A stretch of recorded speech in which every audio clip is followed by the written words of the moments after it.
Sredina mjeseca maja je. Sunčano, oblačno, kišno, sve se izmjenjuje u samo nekoliko sati. Vrijeme je nepredvidivo, ali dani su puni života. Sadimo, uređujemo vrt, premještamo biljke i pokušavamo uhvatiti svaki trenutak proljeća. Vrijeme brzo prolazi, iako se trudimo da ga usporimo maksimalno.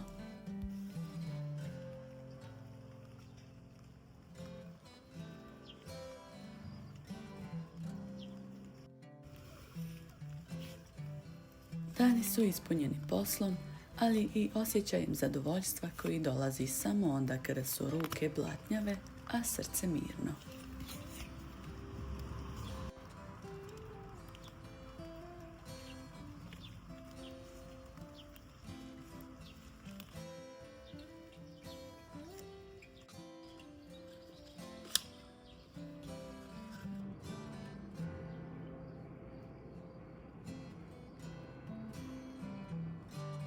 Jedno rano jutro pred našom kućom se začuo zvuk ugašenog motora od vozila koje mi zovemo Bosanski magarac. Navratio je svekar noseći svoju kapu lagano natopljenu rosom. Svi smo bili zabrinuti. Najavili su hladnoću i kišu, a paradajz koji smo dan ranije prenijeli ispred kuće ne bi mogao izdržati takvo vrijeme. Prije nego su svi porodično otišli pomoći djeveru oko nastavka gradnje kuće njihovog sina Emila, prenijeli su paradajz ispod drvene garaže iza kuće, pa su se uputili na gradilište gdje je djever pažljivo u svom roštilju pekao obrok za vrijedne pomagače nakon što završe.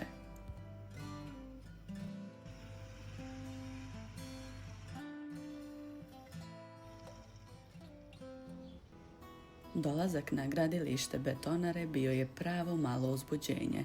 U dvorištu se već okupilo nekoliko pomagača, prijatelja i rodbine. Svi su znali koliko ovaj dan znači Emilu, a posebno njegovim roditeljima, mom djeveru i jetrvi.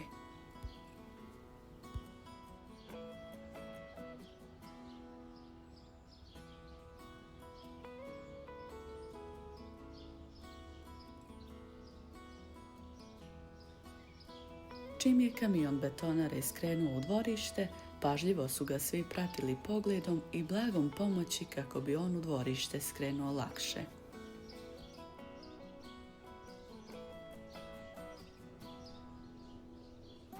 Visoki bubanj na kamionu se okreće, a iz njega se čuje duboko ravnomjerno miješanje betona kao otkucaji srca koje najavljuju početak nečeg velikog.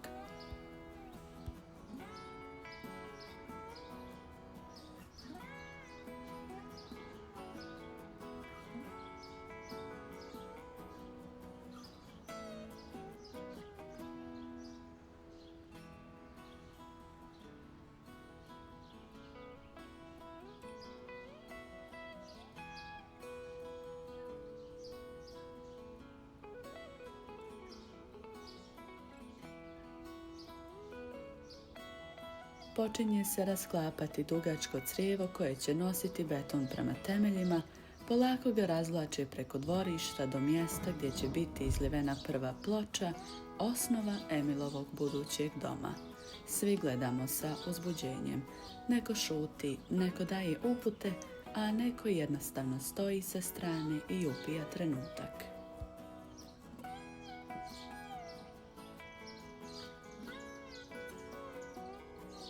Gradnja sopstvene kuće je nešto veliko za jednog čovjeka. Kažem to iz ličnog iskustva. Svaka cigla, svaki potez nosi u sebi snove, planove i nadu. No gradnja kuće koju gradi tvoj sin, to je osjećaj na nekoj sasvim drugoj razini.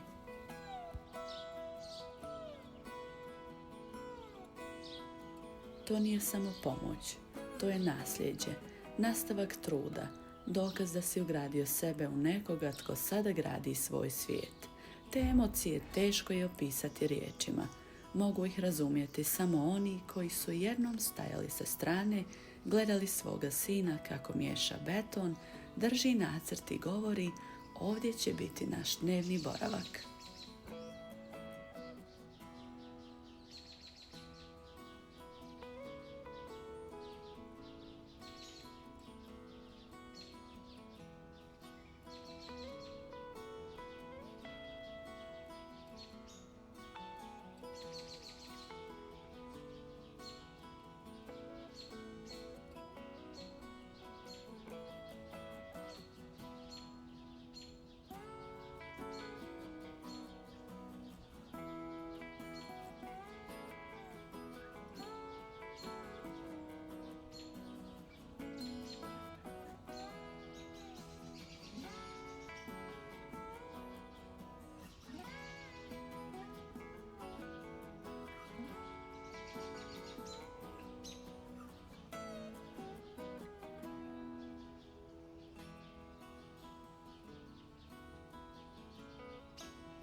Dron lagano ide, tiho zuji i lebdi visoko iznad naših glava. Na ekranu se počinje prikazivati pogled iz ptičje perspektive. Vidi se veliko djeverovo dvorište, betonara, svi mi okupljeni oko temelja, a zatim i šire. Naš kraj, redovi kuća koje se svaki dan nižu sve više i više, vrtovi, voćnjaci i iza svega šuma koja kao da čuva naše naselje od buke i svijeta.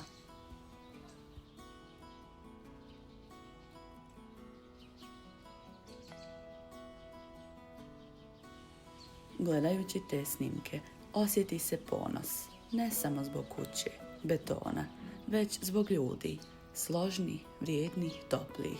Naš mirni gradić Banovići možda nije veliki, ali ima nešto što se ne može kupiti, zajedništvo, porodične vrijednosti i prirodu koja nas svakodnevno podsjeća da su korijeni važniji od krova.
Nakon što sam zabilježila dijelove sretnih trenutaka, vrijeme je za odlazak kući. Sutra je novo jutro, novi dan gdje će opet biti puno posla.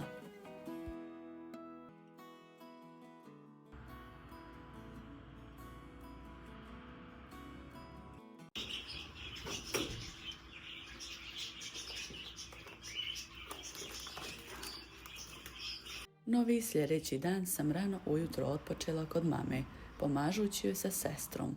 Večeras imamo prosjedbu. U mamin dom dolazi porodica od našeg budućeg zeta, zajedno sa njim kako bi obavili dogovor, kao što je to običaj kod nas, i zvanično tražili ruku moje mlađe sestre. Dan pun emocija, iščekivanja i priprema, dan koji se pamti cijeli život. Imamo tamo za igre bijeli, dva, ne ovdje, gore imamo crveni. Da. Koliko ima tu? 6, 3 i 4 duboka. Trebalo bi da bude i god još. Čekaj da ne ima mašini možda. Evo će oni uključiti. Jes, evo ga jedan mašin. Sve ćemo uključiti.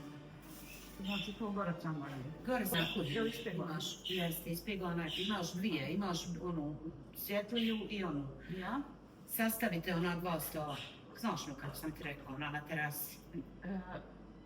Ko prije ono što smo. Ja.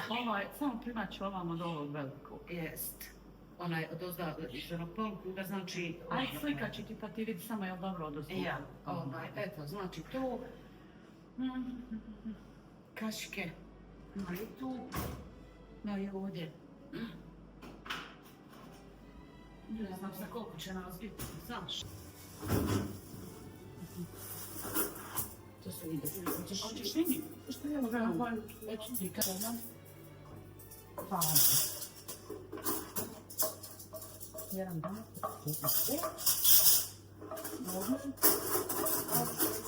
Da, naš tu ide. Janduškica, kaškica i to pa resu. Najbolje da se na ovom komu sve gore odnijela. Pa ne stvarno. Ja, ako nemaš tu dobro, nego imaš i ovdje. Koliko treba? Pa ne znam. Sve. Ako bude falo, ima Zato gore. kažem, trebala sam što. Ja, ima Igor u kuhinji, ako bude falo još. Ok. Šta nam još treba? Evo i brišći ovdje imaju za kafu. Ima u gore krpe da mogu prepisati. Imaš gore u ladici. Evo ti. Neka velika tepsija da mogu sad odnijeti. Znaš šta ćeš? Onu u kutu za nešto. Može. U njoj najlakše. Ja, to ne nosim, ovako inače. Ja. Tako mi je najlakše, znaš. Ja isto u njoj sve nosim tako.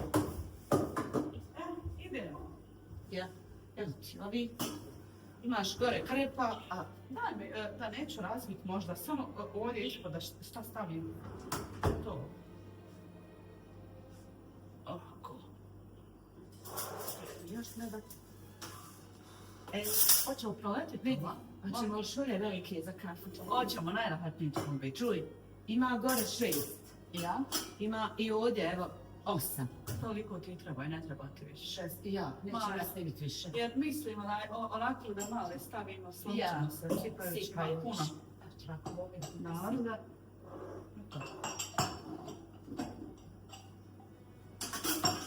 Čače imaju gore. Ono, kompletiju. Idemo dalje. Šta će nam još trebati?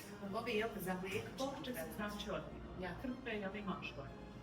imaju krpe koje ćeš postaviti. Šuljete za kafu, za mlijeko. Daj mi to za mlijeko. Za šećer imaš. Ćeš ovo mlijeko. Šta nam još treba? Čaše gore imaju. Šećera će se gledati kasnije. Šećer, ja ušlićemo. Ja, a naučimo, ima. Pa može, ima Igore kod njega. Ja, čega? Ima gore u izveću, sad ću vidjeti ja suđa. Vidi go šta ima, pa ću uzeti šećer, gori nas. Ok, idemo. Vidimo se. Ajde, ču se. Mama je bila zadužena za kuhanje kao i uvijek. Tačno je znala šta će spremiti i kako da sve bude gotovo na vrijeme.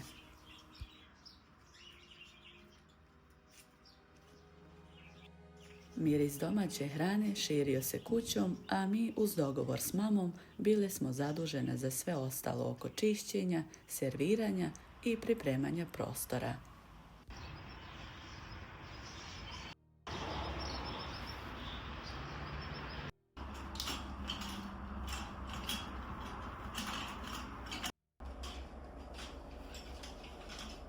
Snimala sam koliko je to bilo u mojoj mogućnosti, a kada ja nisam stizala, zamolila sam mlađu sestru da ona napravi nekoliko snimaka.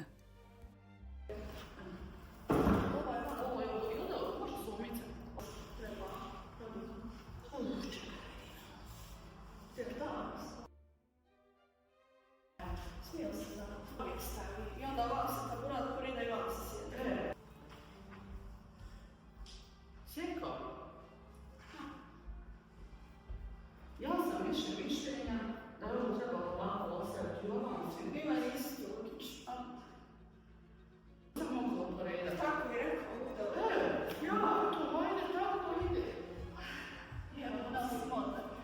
A šta je to tako? Znači.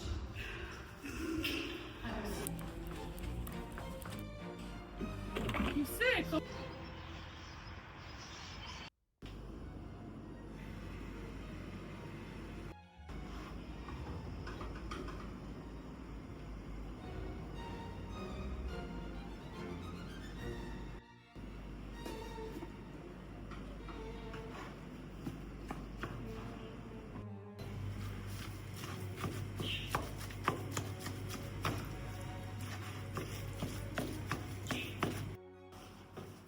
Vidi mi.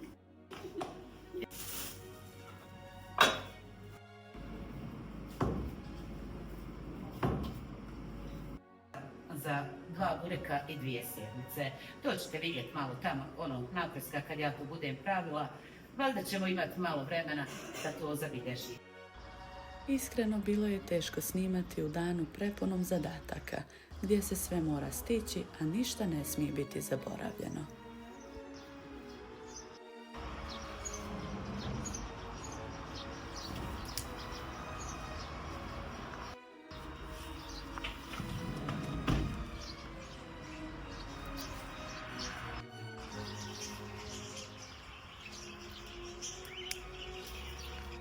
Ali negdje između tih trenutaka žurbe, u pogledima koje smo razminjivale, u šalama koje smo izgovarale dok žurimo iz sobe u sobu, osjećala se ona posebna čarolija, čarolija doma, ljubavi i jednog velikog koraka u sestrinom životu. Počeo sjeka kiša, moram se tam skloniti.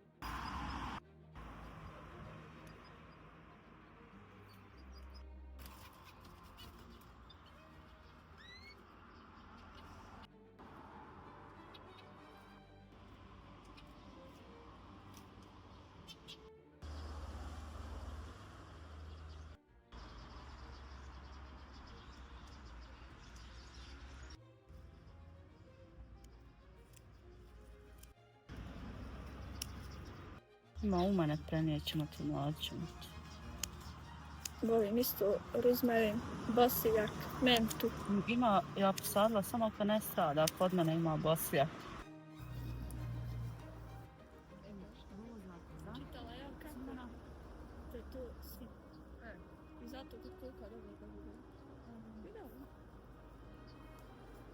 Oj, Treba mi sad žuto za tu crvenu.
Moram da ne zelenu akla da kiša predi.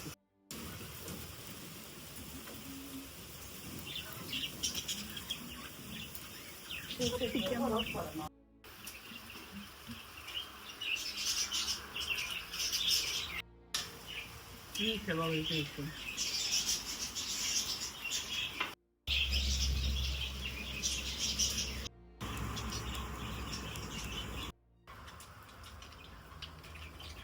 Evo snimaš, da završi se. dobro stekla.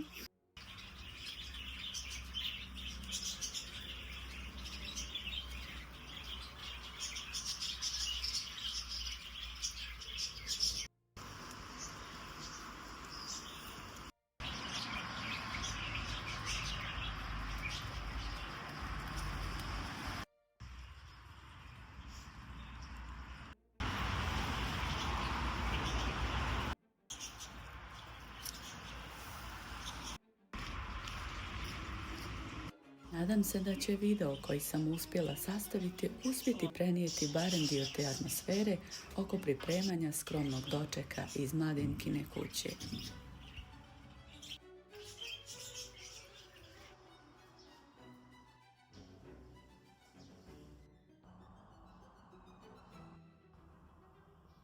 Možda će nekome probuditi uspomene, a nama će jednog dana, kada ga budemo gledali zajedno, biti blago. Podsjetnik na dan kada smo svi zajedno sa osmijehom i punog srca obilježili početak jednog novog puta.